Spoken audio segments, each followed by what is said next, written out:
And we're live. Oh, fantastic. Wonderful. All Well, right. hello everyone, and welcome to today's Science Outreach Virtual Curriculum live stream. I'm Gabe. I'm Anna. Nice to see you all. Sort of. Yeah, well, kind of see you all. It's great to be here on this live stream again.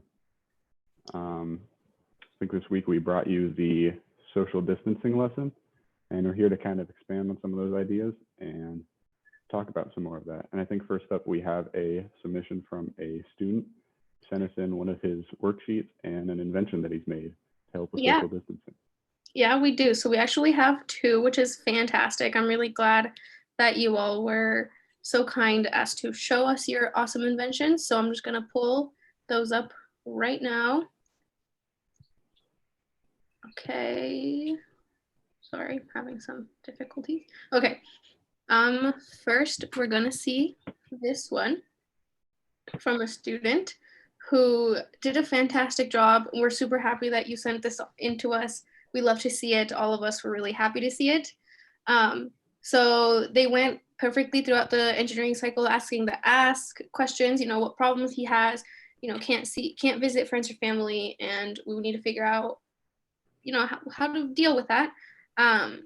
And he thought about making a watch that kind of goes off, like has a little alarm and a little like flashing light when you get like really close to somebody or like less than 6 feet, which is awesome because I know it's like hard to actually measure 6 feet when you're walking, even though I know that like we gave you some guidelines, but it's still hard to just figure it out. So this little watch should tell you. Came up with some great materials. I even love the fact that he thought about how to make money, which is amazing. Always great things to think about. Fantastic. Great brainstorming. And then I love this, the little picture, counted the 6 feet. And then like it just has the model. It's everything. It's amazing. I really love this. And then of course we get to see it in action, which is super cool. This amazing picture of him with his watch with the red light going off. His father is less than 6 feet apart from him, as you can tell. I think it's really great that he was able to do it with his dad. He had a lot of fun doing it. And of course, he can stay less than 6 feet away from his dad. So his dad was able to be a model for this without putting anyone in danger. Expected challenges. Yeah, it is hard to find a watch because I don't know people who use watches often, and I can't find my watch anywhere. So good on you for finding it at all. And that's an awesome challenge to have. At least there wasn't more great, bigger challenges. So glad that you had so much fun with it. And the model's fantastic. The circle I think looks great. It looks fantastic. And then I really love the feedback that you receive for this, how we can use this for more than just a watch. It could be on an app for your mobile device, like everyone's got a phone or almost everyone's got a phone. So it would be great. And just having some other ways to do this. So I thought this was fantastic. This was great. Thank you so much for sending this in. We encourage everyone to send our stuff in, your stuff in for us to see it every week. And then I want to show you yet another one who thought of a cup phone, which is super cool. I know I used cup phones when I was little. I don't know if anyone else has used cup phones before, but I love them so much. They're so cool. And I love this. Super easy, not like a lot of technology. String need to be longer than 10 feet. Okay, that's a great thing to notice. And just this is amazing. It works. All the feedback seems to be going great. Yes, it works. That's fantastic. We love it when our inventions work. So it's just so great to see all of you share your inventions with us. And please, every week we're gonna try to have something for y'all to send us. So please send it to us so we can feature you in our live stream as well. So that is that for this. Yeah, thank you so much, guys. These are some really great ideas, and we'd love to see them. Great. Yes, it works. That's fantastic. We love it when our invention. Sorry. Oh, a little feedback. I think maybe we'll pause to check the chat for some questions right now. We don't have any questions in right now, so Okay. if you guys have anything else you'd like to talk about in this little interim, you can do that. Yeah, this is fantastic. We got some hellos. Hello. Okay, so we're gonna move on to our next thing. Gabe came up did a little bit of research for us. We wanted to cover some more things than just like social distancing and stuff. We wanted to also share like generally what's been going on in the world relating to the virus. So Gabe, would you like to start us off with that? Yeah, I would love to. So first we have some news relating to medical solutions or preventative solutions happening around the world. I'm going to start with two pieces of information that we have about vaccines being developed around the world. I'd like to start with a disclaimer that these vaccines aren't anywhere close to being actually ready for treating COVID-19. They're very much work in progress, and we still have a long way to go towards actually making a solution, but we are making some interesting progress. So the first one that we have is a vaccine for coronavirus being developed by researchers at Oxford University, which is in the United Kingdom. And they've actually just started clinical trials in humans. So far, we have 2 people that have been injected with this vaccine, and there's several hundred more that are planned to participate in this that have already voluntarily signed up. Something that I think that's super interesting about this vaccine in particular is the researchers actually made it from a type of adenovirus, which is actually a very common virus, and it causes a common cold, among some other things.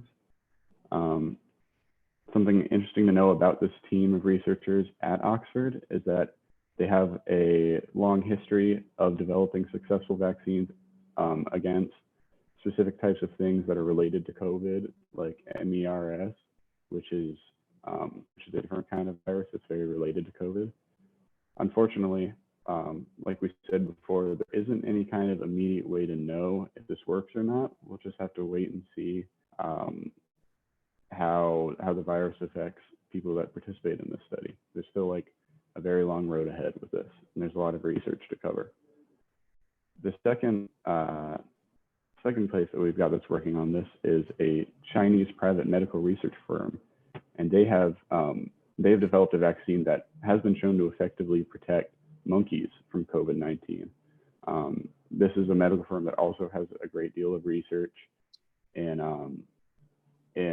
the field with COVID-related viruses, developing vaccines.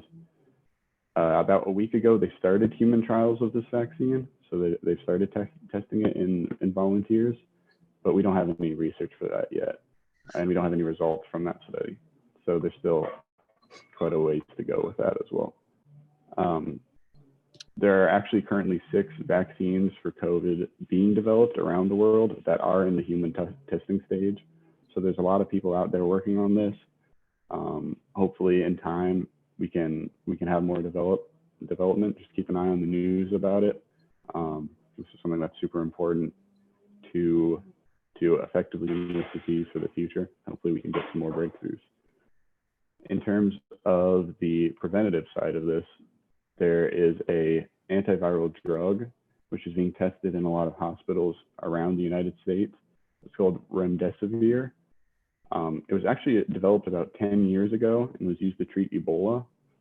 But since then, it's been shown to be effective in treating SARS and MERS, which are 2 other types of viruses that are very closely related to COVID. A good number of patients treated with this drug are actually recovering and have been released from hospitals. And it is being shown that this drug can effectively prevent patients' conditions from getting worse due to coronavirus. This is very promising news on the treatment end of things, but again, there's still a lot that we don't know about this drug. There's still a lot of testing that needs to happen, and there's always issues with being able to allocate this drug properly and getting it out into different hospitals. So there's still a long road ahead in terms of that. I think that the next piece of information that I'm going to talk about is this is a little more grave. We're talking about some social justice issues that are kind of being highlighted and revealed by the coronavirus. So this is news that comes from Singapore, which is, if you haven't heard of it or don't know, it's an island nation in Southeast Asia. And for the most part, it's just one big, very highly populated city. Singapore is a place that's known for its incredible amount of wealth. It's a hub of trading for all of Asia and the surrounding region. And the city has very impressive architecture and a lot of wealth and extravagance, which also makes it a very popular tourist destination. Unfortunately, the flip side to all of this wealth in Singapore is that it also has a very high level of wealth inequality, meaning that there are large populations of very poor people in the country as well. Most of these people are migrant workers who have come to Singapore from other parts of Asia, and they're looking for work so that they can send money back to their families. It's actually the migrant workers that do all of the manual labor in Singapore. They do construction jobs to build up the city and its infrastructure, but most of them unfortunately live in great poverty. In fact, about 300,000 migrant workers in Singapore live in these very large industrial facilities on the outskirts of the city, and they sleep on bunk beds in dormitories with a lot of people living in the same large rooms. Now, the medical systems of Singapore are very strong, meaning it was well equipped to handle COVID. It seemed to have controlled the first wave of the disease with very low numbers of infected people. But right now, Singapore is seeing a second wave of the disease. And the disease is actually affecting the communities of migrant workers that are housed in these large living facilities. And these communities have been mistreated by the Singapore government and largely ignored when it comes to medical attention for COVID and for other, medical issues. Many of them are afraid for their lives as the disease moves through the dormitories of the industrial facilities. There are many activists in Singapore and around Asia and the world that are working to bring attention to this marginalized community, but a lot of the world isn't even aware of their existence. So I think that's something that's really important to understand, is that this is just one example out of a larger phenomenon. All around the world and in every country, the communities of people that are affected the most by COVID-19 are the communities that are the poorest, the most marginalized, and the most ignored by the rest of society. This is kind of like in the past, in our lessons when we talked about how climate change most adversely affects communities that are most vulnerable, the poorest communities, the communities that have the least resources. COVID is just another natural disaster of the same vein, and it most directly affects those communities that are most vulnerable. Anna, do you want to talk about the situation in Mexico right now? Yeah. So Gabe did a great job at introducing this. Yes, this is a problem that is affecting all of us, but it's not affecting all of us equally. Some of us have very privileged lives, and we can stay home, can go to the doctor and receive good medical treatment. However, something that really is personal to me is I live in Arizona, but the rest of my family, besides like mom and siblings, live in Mexico. And I've just been hearing a lot about situations over there where, for example, in Mexico, there's a lot of privatized healthcare systems, which basically means that private companies own them and you have to pay very much money to receive treatment from them. We have like public medical care and all of that, but it's just not as good because of a variety of reasons. And just like in Singapore, in Mexico, there is a big wage gap where you are either super, super rich or super, super poor. And there's very little people who fit kind of in the middle of that. So it's just been hard. I know I've been talking to my grandparents. They are immunocompromised, but they're also not able to stay home because they need to work. My uncle needs to work. So it just, again, just like climate change, this just affecting everyone in a variety of ways. And there's a lot of injustice that a lot of activists are trying to bring some attention to. So it's important to keep that in mind, that everyone is suffering around the world, but some people, because of other inequalities, are kind of taking a big hit for this. So thank you, Gabe, for bringing that to our attention. If anyone has questions, please feel free to put them in the chat. If not, we can move on to a fun activity we have planned for us. All right. So Gabe, I know that we did not just social distancing this week, but we came back to the engineering cycle, which we worked on during the fall.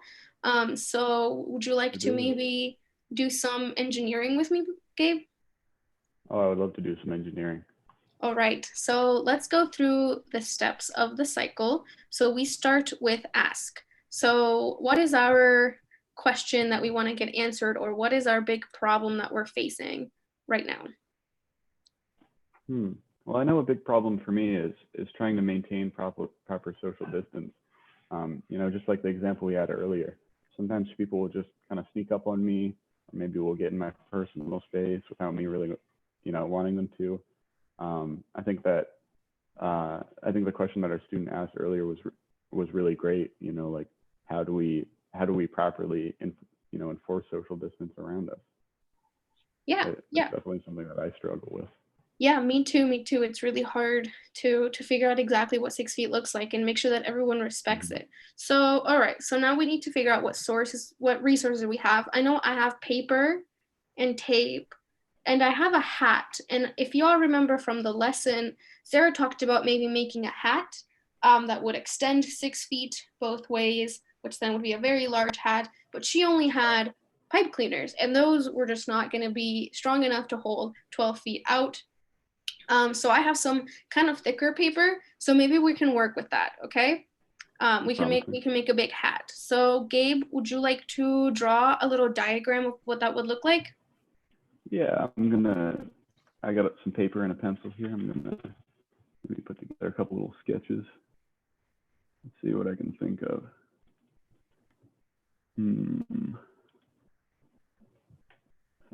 First, I'm going to draw a little picture of maybe this device in action, how this could work out well for us.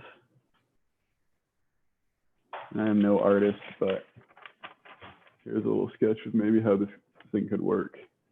All right. Yeah, that looks fantastic. Got a little hat right there.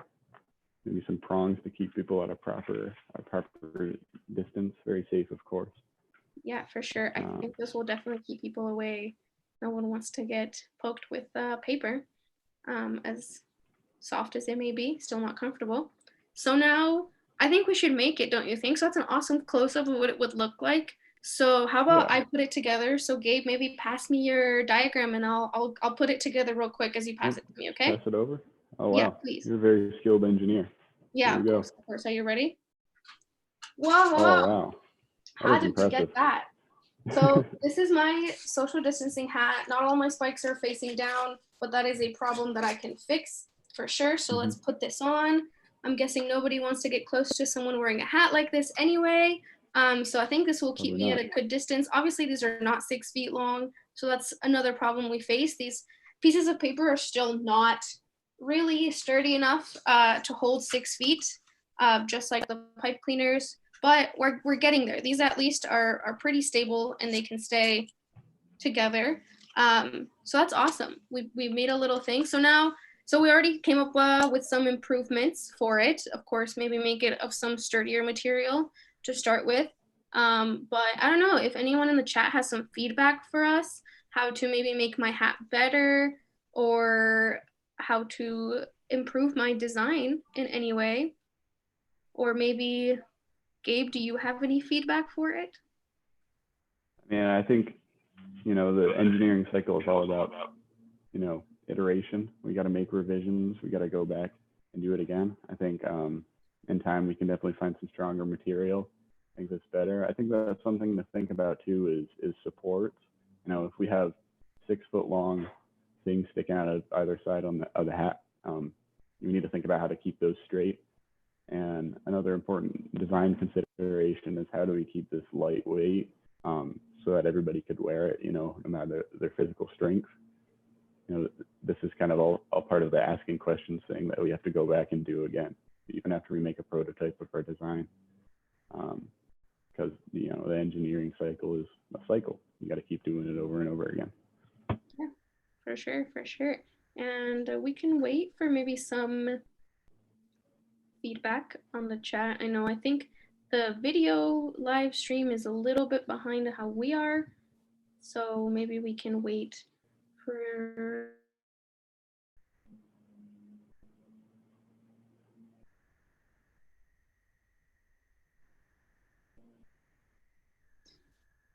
well, if no one has any questions or feedback, that's not bad. That means that my design was pretty good and our design was great. So great job, Gabe. Thank you for drawing that for me. That was really helpful with my engineering skills right here. That was great. That was great. I know y'all didn't see the behind the scenes, but I did some serious engineering work in those 2 seconds that it took Gabe to pass it to me. So yeah, that was great. Thank you, Gabe, for being here and for Thank you, working Anna. with me and for designing stuff with me. Just so maybe we can check it back again in the chat if anyone has questions on the lesson or on what we've talked about, or any reflections on that. We'll wait maybe a few minutes. Maybe if you all want to get up and move around. I know we all have to sit at our desks a lot, so maybe we'll get moving a little bit. I know I want to get moving. I've got lots of sit down stuff to do today. So get moving, get us some questions, and we'll wait for a couple minutes if any questions pop up. And if not, we can wrap up this live stream, which I'm very happy that we did. This was great. I hope everyone enjoyed the lesson that we sent out. I know I had a lot of fun, and y'all should be looking forward to the next lesson. Also super cool, it'll be on the spread of disease, and it'll be great. We have yet more amazing teachers coming your way. I gotta say, Anna, you just gave me a good idea for a question that we could ask for further work in the engineering cycle.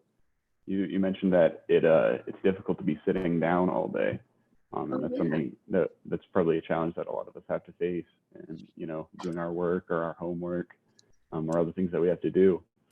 What do you think is a way that we could remedy this? What is an invention that we could create, or something that we could do differently to make it easier for us to sit down all day?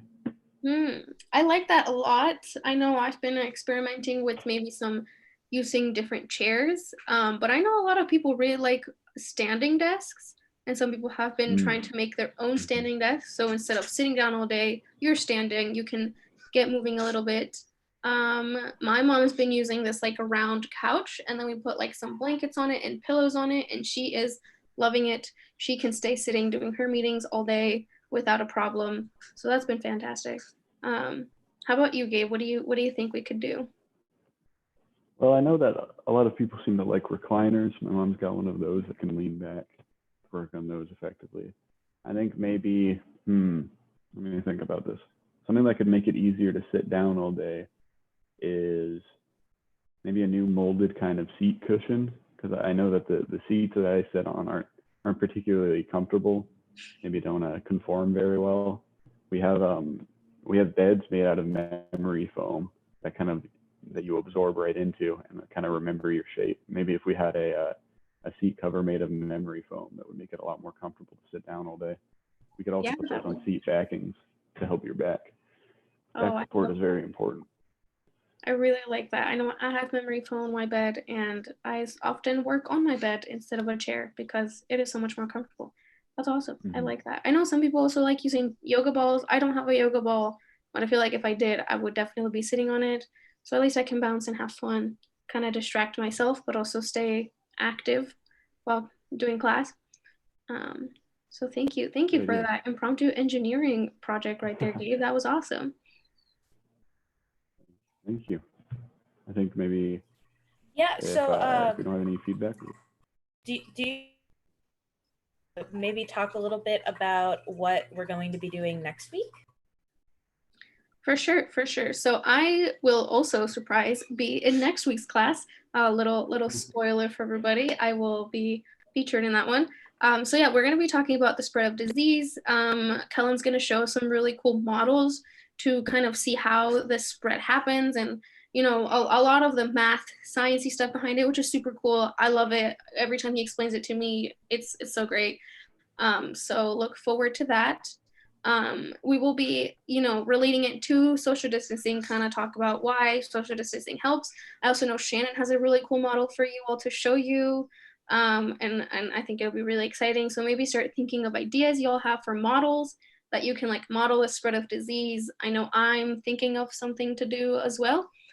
So I think that'll be really cool, and you should all be looking forward to that. I'm really excited. It'll come out early next week, maybe around the same time as this lesson, but it really depends on timing for everybody. But I look forward to getting it out there, and I hope everyone's looking forward to receiving it and watching the lesson. I'm looking forward to it. Great. I'm glad to hear it. And what are you Awesome. doing any lessons, Gabe? Sorry, what did you say there, Anna? I was just asking if you were doing any future lessons. I don't think I'll be in any future ones, but I can always hop into an additional one. I don't have any future plans, but I will be around to help out on anything. Awesome. Well, it was great having you in this one. I know I had a lot of fun working with you. And Daphne, would you like to then continue your thoughts? Sorry for interrupting. Apologies. Thank you guys so much. This was great. This live stream went really well, which was wonderful. And I hope that everyone is excited for more of these live streams in the future. So Yeah, I'm super Thank excited you for guys so it. much. Yeah, have a great day, everyone. Stay safe and see you next week. Bye.